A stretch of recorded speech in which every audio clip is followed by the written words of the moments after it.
Hello, everybody, and welcome. I'm Frank Griggs, and this is Talking About Puppies with Frank. That's me. So, we're going to be talking about puppies, and welcome. So, this is our very first live stream episode. Um, it's going to be a trip, one way or the other. So, we want to welcome you here. Um, Again, as I said, this is going to be a trip. I'm 72 years old and never really live streamed before and taking it seriously about it. So we are going to start here today. So welcome for those of you who are attending. I can't see on Facebook who's online. That will eventually change as soon as I get a little bit more experience in working with everything. And so I can't answer any questions today. So if you're online with us, thank you. And I appreciate your being here. We're going to talk about puppies. And so what is the purpose of what we're doing? Well, there's several kind of reasons. Number one, I want to educate people about their puppies, about their puppies' life stages that they're going to go through, about the care that they're going to need to take for the puppy, their health concerns, and their training as well.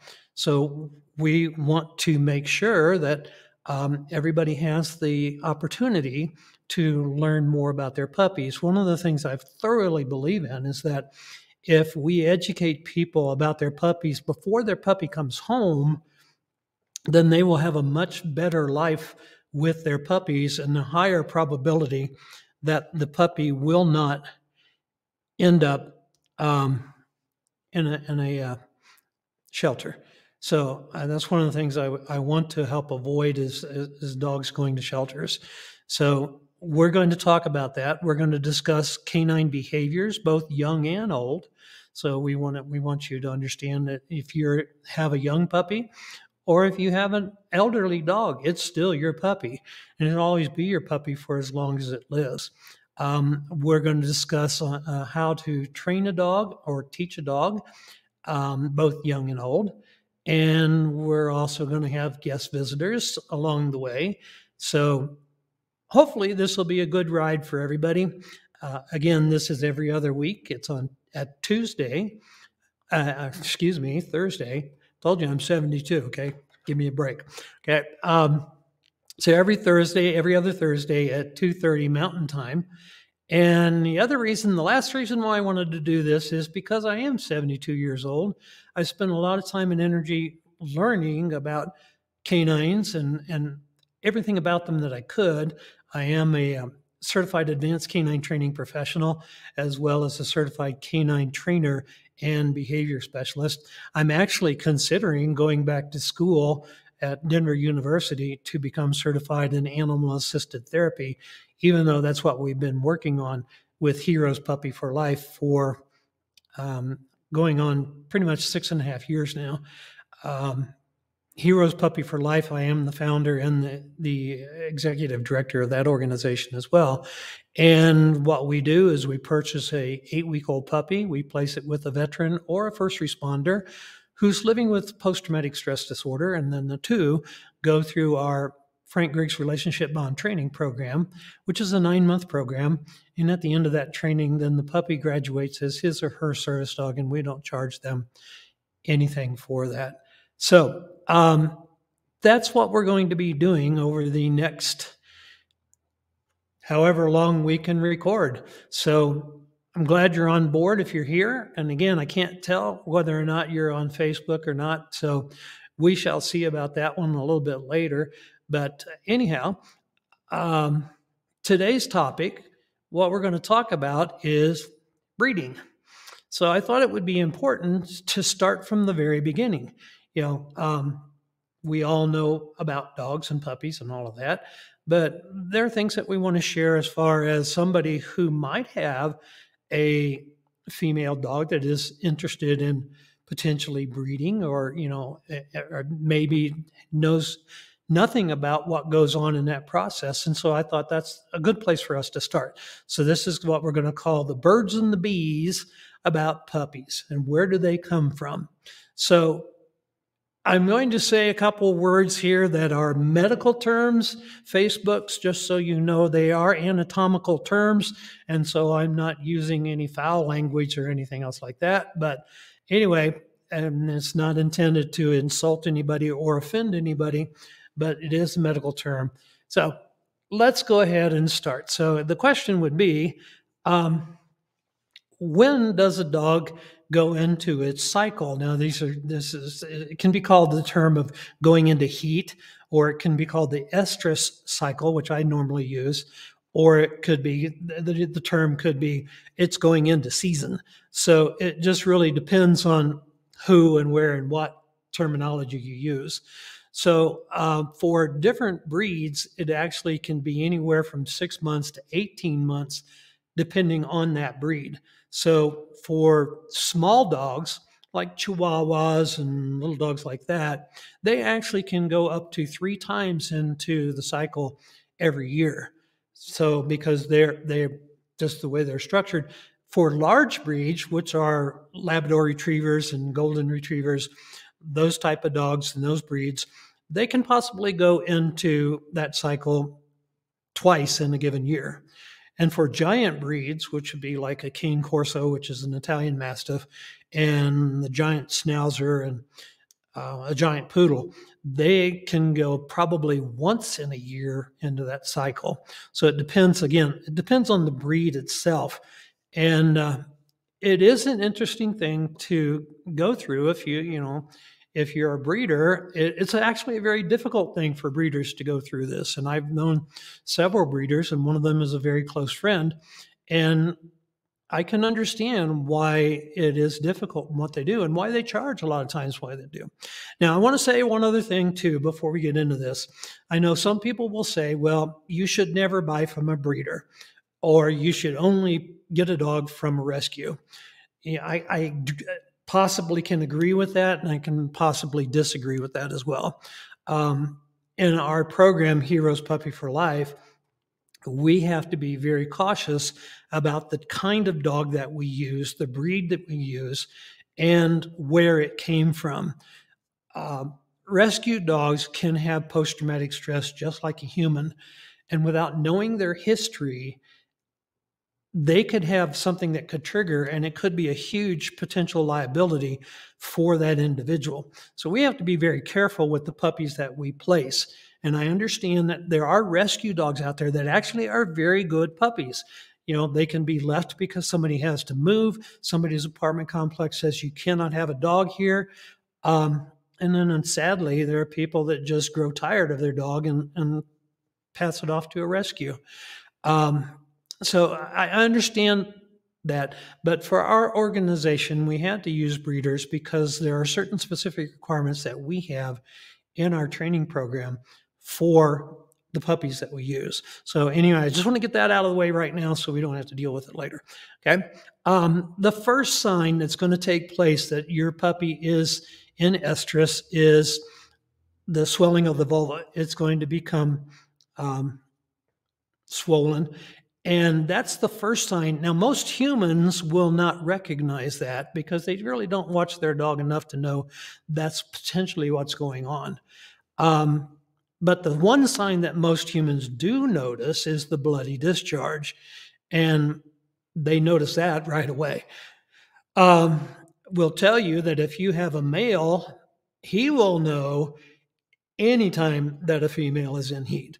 It is a very strong drive in a male dog when a female is in heat.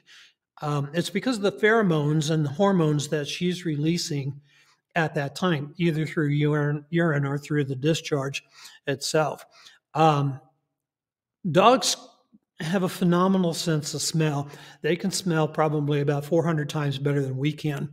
We have possibly 6 million olfactory receptors in our nose.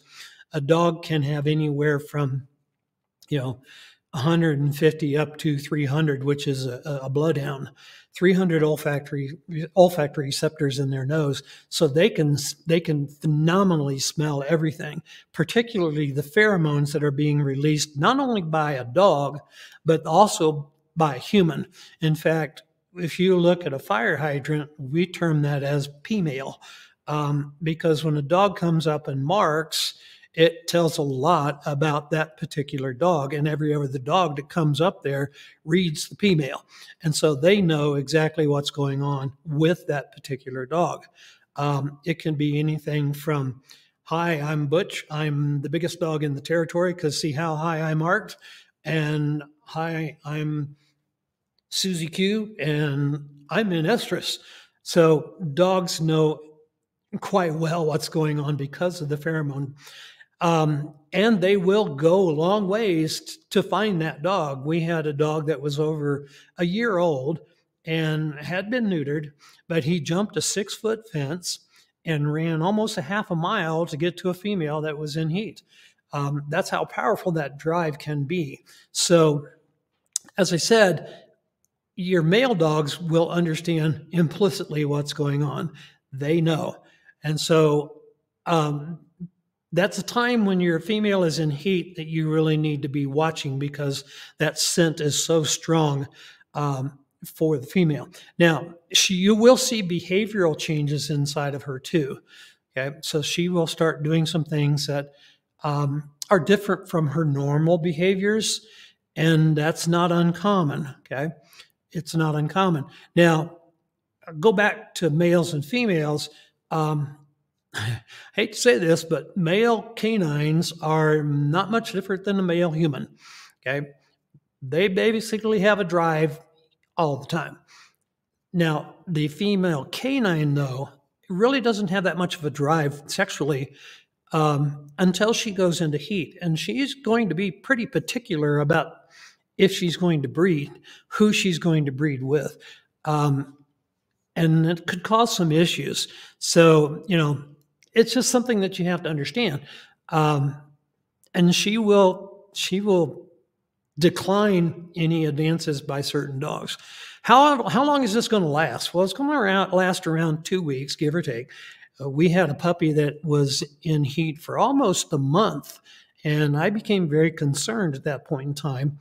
And we took her to the vet, and the vet said that it's really not a problem. So obviously it can last longer than 2 weeks.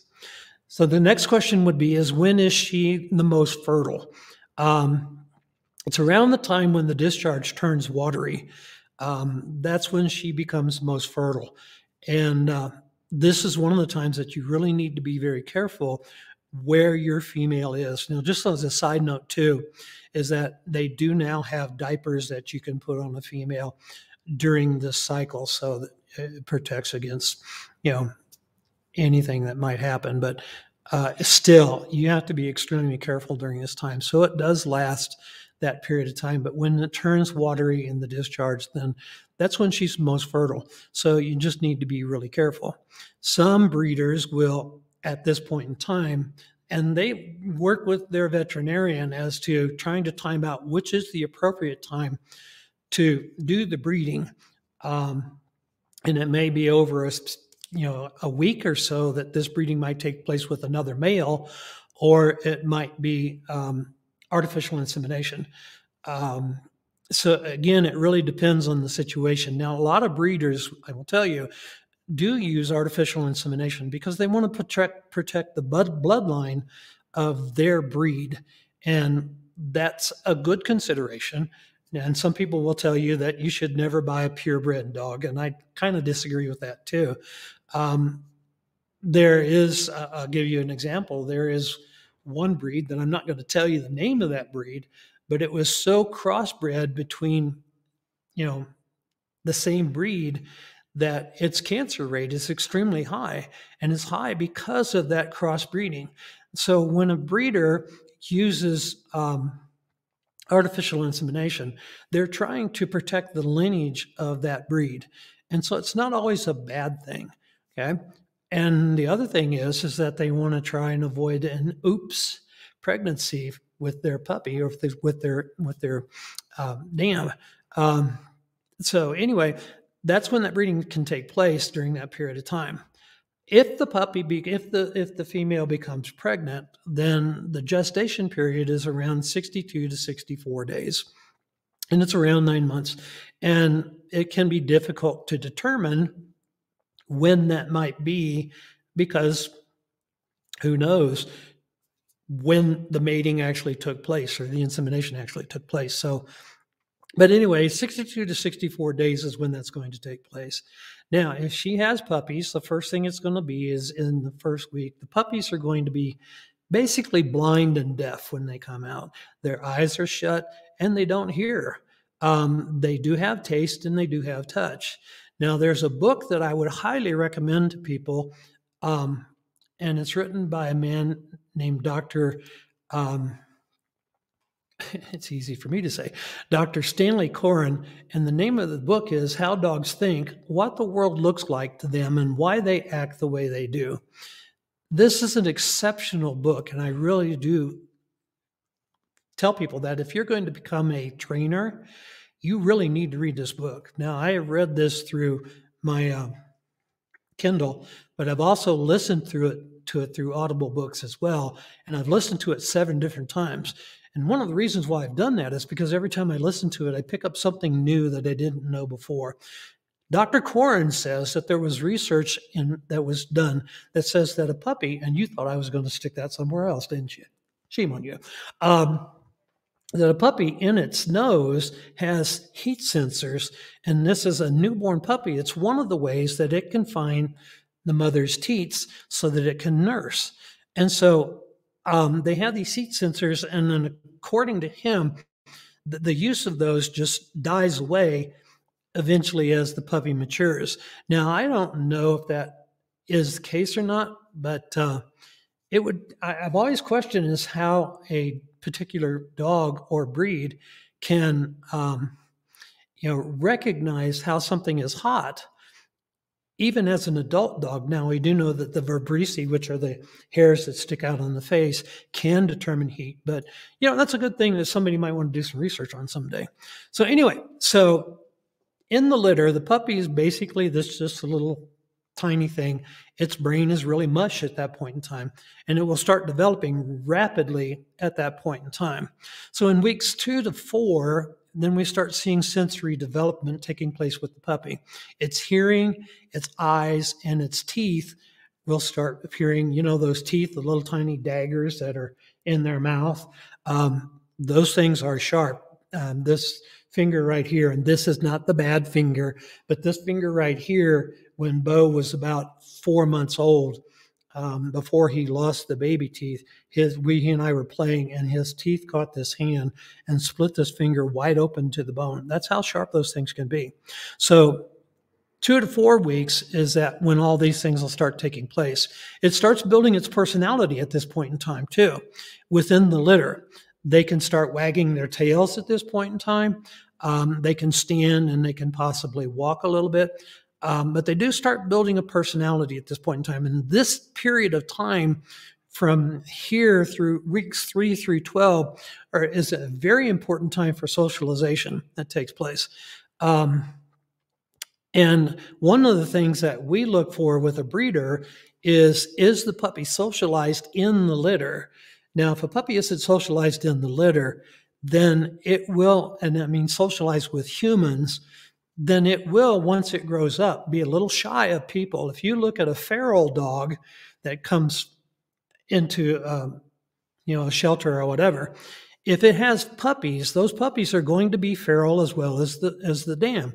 And the reason for that is because when she nurses, the hormones are going to transfer over to the puppies, and the puppies will become feral as well.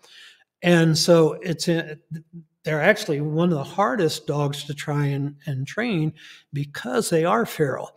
But this important time is extremely important, again, because this is where they start learning to socialize with humans. And at this point in time, between weeks 3 and 5, is when they can start building relationships with people as well. And so it's important that socialization takes place. So in our program, one of the things that we look for is the breeder doing that socialization while the puppy's in the litter, because it's much more important for our program that they have that relationship. Okay. then the other thing is that at this point in time, usually around 5 weeks, 4 to 5 weeks, mom is going to start weaning the puppies. She's going to start getting them off, and generally the breeders will start putting them on a gruel and then advancing them to whatever puppy chow they're going to be on.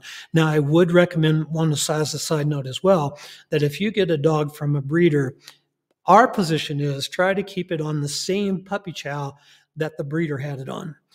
If you start changing a puppy's food, you're going to have intestinal issues, and those issues are going to result in diarrhea. So it's really important that you start, in our mind, keeping the puppy on the same chow until it comes time to change it to a different chow based on a veterinarian's recommendation or whatever. But if you start changing that too often or too quickly, you are going to have intestinal issues that you're going to have to deal with. So it's really important in our mind to keep the puppy on the same dog food that it is in the litter. Week 7 through 9 is now time that the puppy can come home. In Colorado and in a lot of states, it's illegal to take a puppy from the litter until it is 8 weeks old. Now, we personally in our program do not want puppies until they are 8 weeks old.